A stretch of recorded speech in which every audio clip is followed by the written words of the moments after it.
Nah, di sini kita mau bawa kenyaman di anaknya Pak Apeng di Tanah Jawa.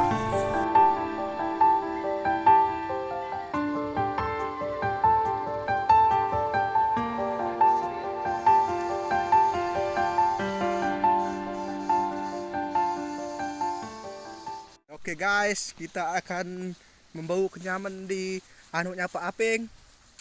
Itu teman-teman lagi apa namanya? Ngembun kenyaman. Nah, ini namanya pisang kecil atau pisang oda. Di sini juga banyak lolo-loloan seperti lolo apa namanya? Lolo manggis, lolo durian, lolo kenyaman, dan lolo lainnya.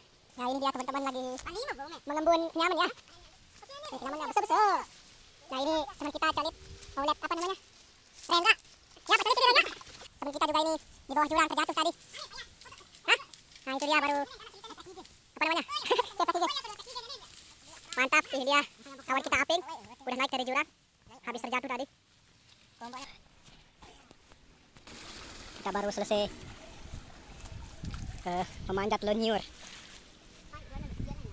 Kita baru saja pulang dari Beletek Kenyaman. Lebih depan kamu Apeng. Ah, ini dia manjat handal tadi udah membuka baju tadi.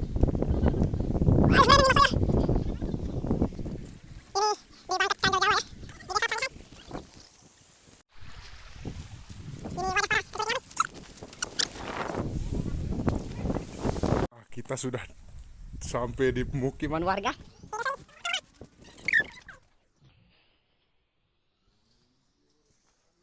Kenapa ini payah-payah ngintip?